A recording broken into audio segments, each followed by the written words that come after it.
Assalamualaikum warahmatullahi wabarakatuh. Waalaikumsalam warahmatullahi wabarakatuh. Alhamdulillah, segala puji bagi Allah, Tuhan semesta alam, yang telah mengizinkan kita berjumpa kembali dalam program tayangan kita Dialogis Islam, yang tentunya adalah di Taman Kalbu. Pemirsa Gamalama TV yang berbahagia, di kesempatan yang baik ini, secara spesial kami berada di Taman Puncak Moya, Kota Ternate. Di tempat ini kita akan membincang sebuah tema yang cukup menarik, yaitu terkait dengan pendidikan anak dalam keluarga. Dan untuk membincangkan lebih lanjut terkait tema kita di sore hari ini, tentunya akan dibahas tuntas oleh narasumber yang sangat spesial. Saya sapa di samping kiri saya, Ibu Haja Masni Binse Abu Bakar. Assalamualaikum Ibu. Waalaikumsalam warahmatullahi wabarakatuh, Pemat. Kabar baik Bu ya? Alhamdulillah. Baik, Alhamdulillah. Dan bersama saya juga ada narasumber. Saya sapa yang tidak asing lagi, Ibu Haja Sida Bahmid. Assalamualaikum Ibu. Waalaikumsalam warahmatullahi wabarakatuh. Kabar baik ya? Alhamdulillah. Baik, Alhamdulillah. Baik pemirsa Gamalama TV, tentunya selain narasumber, di tengah-tengah kita juga ada audiens atau jamaah dari, saya sapa, dari BKMT Provinsi Maluku Utara dan juga dari staf Bimas Islam Kantor Kementerian Agama Provinsi Maluku Utara. Assalamualaikum Ibu-Ibu. Waalaikumsalam warahmatullahi wabarakatuh. Kabar baik ya? Alhamdulillah. Alhamdulillah. Baik pemirsa Gamalama TV dan para jamaah sekalian, tanpa membuang waktu lagi ya, mari kita dengarkan paparan materi terkait dengan pendidikan anak dalam keluarga. Seperti apa? Kita dengarkan masing-masing dari narasumber. Yang pertama saya persilakan kepada Ibu Haja Sida dari Forum Penyuluh Kanwil Kementerian Agama Provinsi Maluku Utara untuk menyampaikannya kepada kita sekalian. Silakan Bu. Baik, terima kasih. Assalamualaikum warahmatullahi wabarakatuh. Waalaikumsalam warahmatullahi wabarakatuh. Innal hamdalillah nahmaduhu wa nasta'inuhu wa nastaghfiruhu wa na'udzu billahi min syururi anfusina wa min sayyiati a'malina. Asyhadu an la ilaha illallah wahdahu la syarikalah wa asyhadu anna Muhammadan abduhu wa rasuluh. Allahumma salli wa sallim wa barika ala sayyidina Muhammad wa ala ali sayyidina Muhammad. Amma ba'd.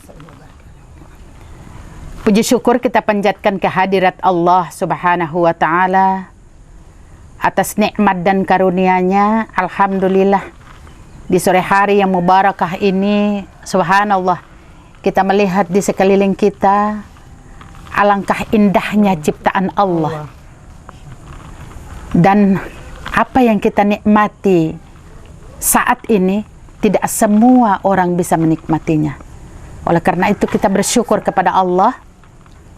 Bentuk syukur kita kepada Allah yang wajib kita lakukan adalah bersujud selama 5 waktu sehari semalam dan ditambah dengan sunnah-sunnah yang lainnya, amaliyah-amaliyah yang lainnya.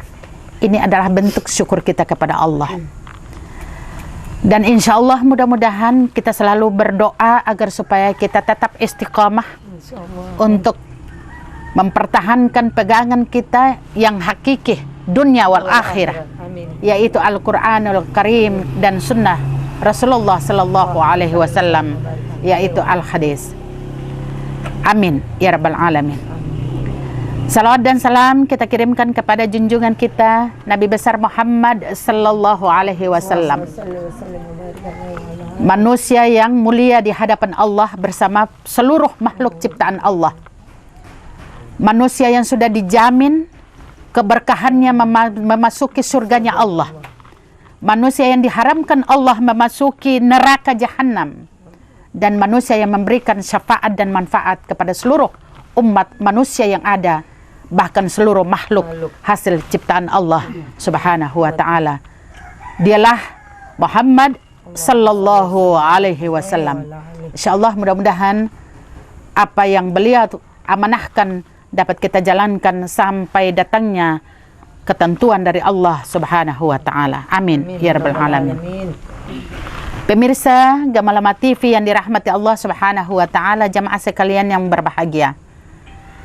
Sekali lagi kita bersyukur bahwa dengan adanya pandemi ini bukanlah merupakan suatu penghalang buat kita untuk berbagi suka dan duka, bil khusus berbagi kebaikan. Kehidupan ini akan berakhir dengan sebuah kematian, dan itu akan di-rolling oleh Allah. Jadi kita tinggal menunggu detik-detik datangnya ketentuan dari Allah Subhanahu wa Ta'ala itu dengan memperbaiki langkah kita, memperbaiki niat kita, memperbaiki karakter kita, sifat dan perbuatan kita. Dan salah satunya adalah bagaimana kita mendidik anak di dalam keluarga. Karena Masya Allah, Allah akan melihat yang pertama sekali adalah bagaimana tanggung jawab kita selaku orang tua di dalam keluarga, terutama anak. Anak adalah amanah Allah. Anak adalah titipan Allah. Sebanyak apapun anak itu, kalau kita salah dalam mengamalkan amanah Allah ini, maka sesungguhnya kemudaratan dan dosa yang kita dapatkan. Dan kalaupun sekali tidak kita punya anak, dan anak angkat yang kita asuh, yang kita pelihara, tetapi kita berikan kasih sayang, kita berikan pendidikan, muatan-muatan agama yang begitu sangat dahsyat sekali, tidak keluar dari koridor agama dan perintah Allah Subhanahu wa Ta'ala dan juga Rasulnya Muhammad sallallahu alaihi wasallam, maka insya Allah itu akan jauh lebih berkah daripada anak banyak tetapi tidak ada pendidikan yang sangat luar biasa kepada mereka. Anak adalah amanah Allah. Oleh karena itu, melalui anak juga akan berkembang ibadah-ibadah yang lainnya. Coba kita perhatikan. Islam itu memberikan pembelajaran yang sangat luar biasa. Di dalam Islam, mulai sejak memilih jodoh, itu sudah dituntun dengan agama.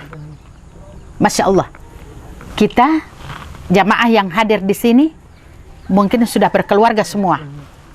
Pemirsa yang ada di rumah, itu ada yang belum berkeluarga, tetapi setidaknya mereka akan belajar memperbaiki langkah-langkah berikutnya. Maka langkah awal, coba kita bisa membayangkan pertama sekali kita dipinang, kita dilamar. Tidak hanya satu orang kita yang dilamar lalu kita yang bekerja keras, tidak. Tetapi seluruh keluarga kita mengambil bagian. Bil khusus, Masya Allah, orang tua. Nah sekarang kita sudah punya anak, giliran itu yang kita dapatkan. Maka apa yang harus kita berikan?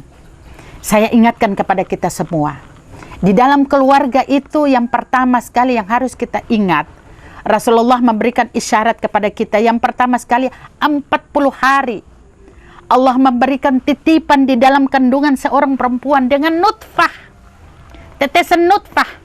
Maaf, kalau bahasa hari-harinya bisa kita kategorikan, bisa kita pahami bahwa nutfah adalah tetesan yang jijik.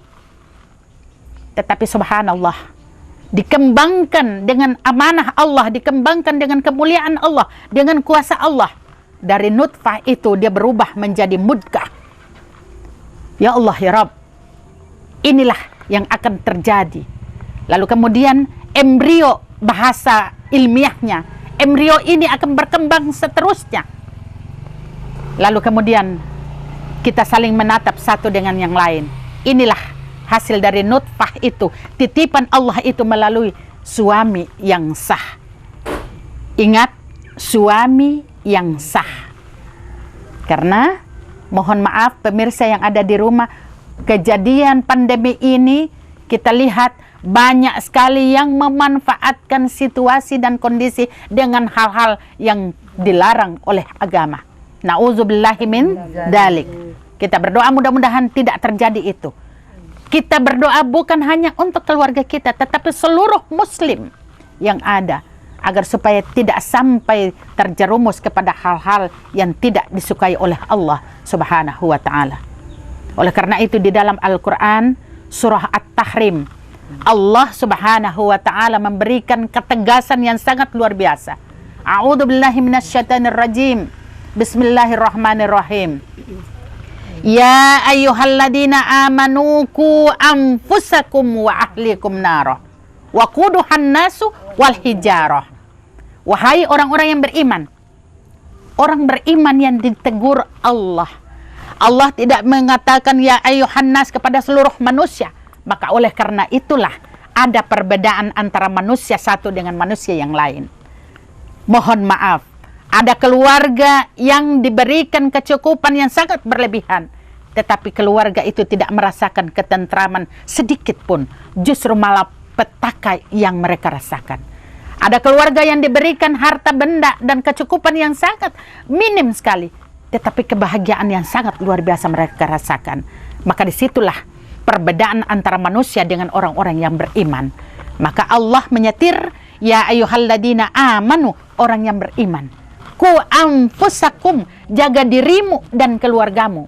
Wa ahlikum nar, daripada siksa api neraka. Wa quduhan nasu wal hijarah, yang bahan bakarnya itu dari manusia dan batu. Masya Allah, berarti di antara kita yang membangkang perintah Allah akan menjadi bahan bakar di yaumil kiamah nanti, yaitu membakar manusia-manusia yang tidak bertanggung jawab atas amanah Allah. Masya Allah. Coba kita memperhatikan ya Pak Pikal ya. Sekarang begitu banyaknya sistem pemerintah yang mereka upayakan agar supaya pendidikan itu tidak berhenti walaupun dalam situasi pandemi ini. Ada pendidikan yang dilaksanakan melalui Zoom. Ada pendidikan yang melalui dari door to door, dari rumah ke rumah. Ada yang melalui virtual. Segala macam keinginan itu agar supaya apa? Tujuannya anak tidak miskin atau tidak berleha-leha dengan waktu yang ada. Ingat, al-waktu kas-saif. Waktu adalah pedang. Salah kita memanfaatkan, maka dia akan mengiris kita sendiri. Masya Allah. Yang berikutnya, kita adalah embrio yang dikembangkan oleh Allah, lalu kemudian menjadi manusia yang terhormat. Maka, subhanallah, kita kembalikan bahwa sesungguhnya kita yang tadinya adalah satu tetes nutfah yang dititipkan oleh ayah kepada rahim seorang ibu, lalu kemudian kita sekarang menjadi seorang ibu, kita merasakan bukti nyata itu dari Allah Subhanahu wa Ta'ala. Apa yang harus kita berikan, semampu kita berikan kepada anak itu, agar supaya amanah Allah itu tidak sia-sia. Masya Allah, ingin kita mengurai bahwa sesungguhnya ya Allah, amanah yang Engkau titipkan bukan hanya sekedar kami menerimanya, tetapi ingin kami kembangkan agar supaya ini menjadi ibadah kami di yaumil kiamah nanti. Tetapi Allah sesungguhnya memberikan batasan-batasan itu. Maka saya sering katakan, ibadah kita dengan Allah adalah kita yang tahu. Khusyuk dan tidaknya itu kita pribadi kita dengan Allah yang tahu. Tetapi ibadah yang nyata di hadapan Allah, yang dikatakan hablum minan nas, itulah yang harus kita wujud nyatakan. Apa yang kita punya jangan sombong, kita berbagi dengan orang lain. Saya tahu resep masakan, kenapa harus saya sembunyi? Ini contoh kecil. Saya bisa berbuat apa saja, tetapi yang tidak menyenangkan buat orang lain, maka sesungguhnya tidak terhitung sebagai ibadah. Justru itu kita mendatangkan sebuah mudarat yang bisa membinasakan orang lain. Ini mungkin yang pengantar dari saya, mudah-mudahan ini bisa kita kembangkan melalui tanya jawab, dan insya Allah mudah-mudahan kita dapatkan sebuah titik bahwa kedudukan anak di dalam keluarga itu apa yang harus kita lakukan. Terima kasih Pak Mat. Ya, baik, luar biasa ya, alhamdulillah ya. Ini pemaparan materi yang sangat baik sekali ya, sangat luas. Baik, ya ini kita akan dengarkan lagi ya pemaparan materi dari Ibu Hajah Masni. Pemirsa juga tahu bahwa beliau ini juga merupakan salah satu praktisi ya, perempuan dan anak dan keluarga ya. Ya, baik. Silakan penambahan materi dari Ibu Hajah. Terima kasih Pak Mat.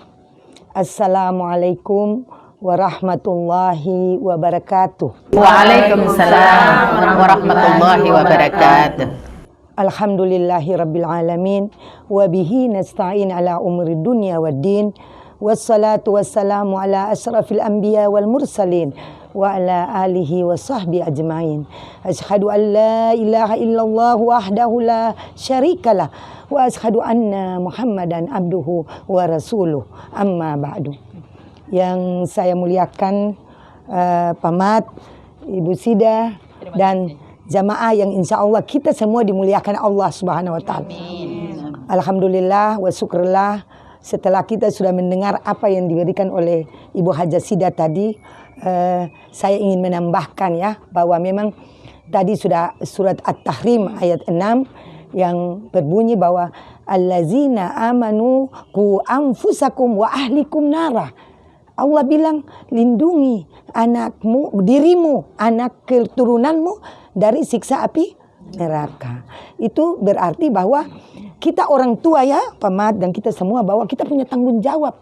Anak sebagai amanah, tadi Ibu sudah bilang ya, anak sebagai amanah yang diberikan Allah kepada kita. Berarti kita punya tanggung jawab membawa anak itu menjadi anak yang saleh dan saleha, anak yang betul-betul berbakti kepada orang tua, anak yang nanti menjadi kebanggaan kita juga, agama, bangsa dan negara yang kita cintai. Jamaah yang saya muliakan Allah Subhanahu wa taala.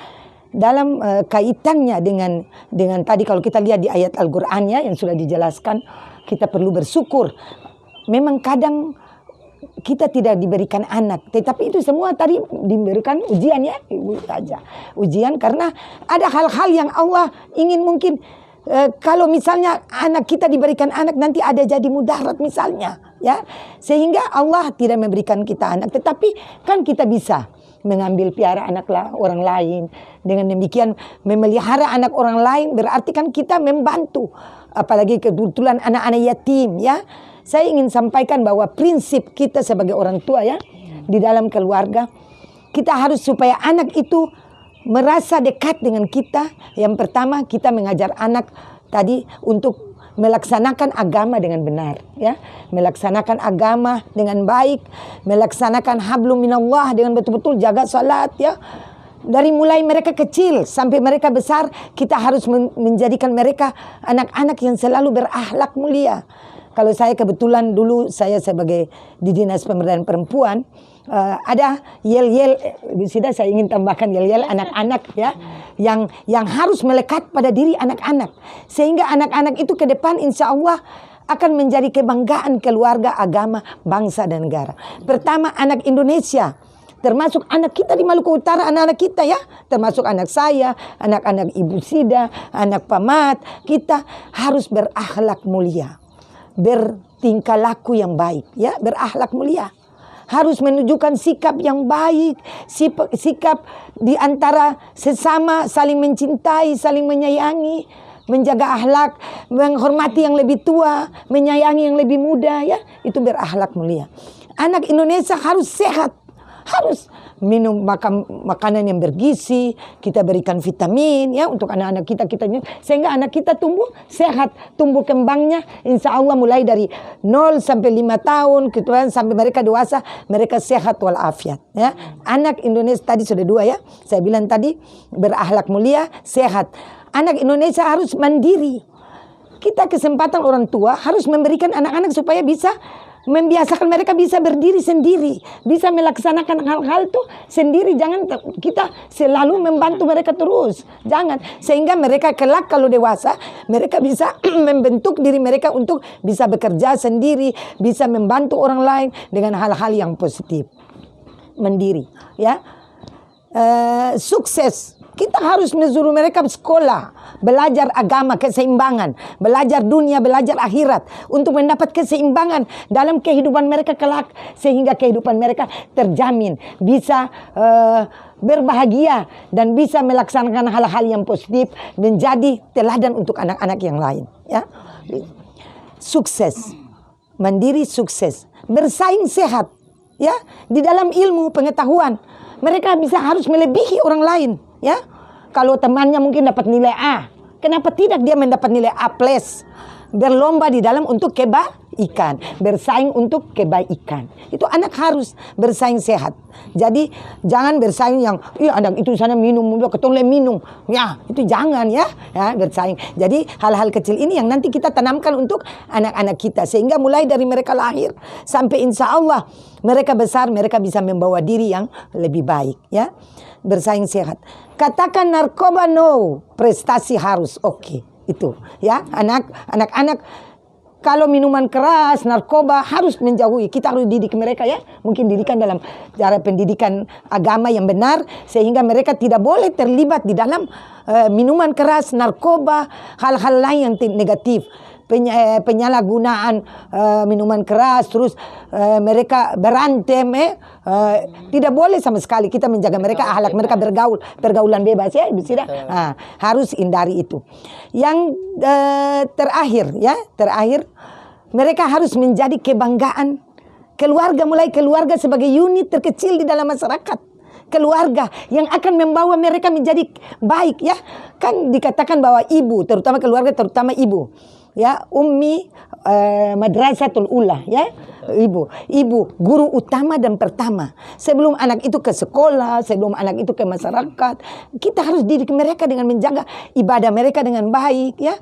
Kita harus membawa pikiran mereka pikiran yang positif sehingga mereka tidak ada hal-hal yang berpikir negatif untuk menjalankan hal-hal yang tidak baik. Kalau sudah keluarga, untuk kebanggaan keluarga, ya, kebanggaan ke daerah masing-masing. Misalnya di sini sekarang di Kota Ternate, ya, Kota Ternate harus menjadi kebanggaan Kota Ternate, harus berprestasi. Dan kalau boleh pemerintah kota maupun pemerintah mengorbitkan mereka yang bisa berhasil, ya, sehingga nama untuk Kota Ternate juga itu sebagai kebanggaan untuk Kota Ternate. Tingkat naik lagi sedikit, Provinsi Maluku Utara.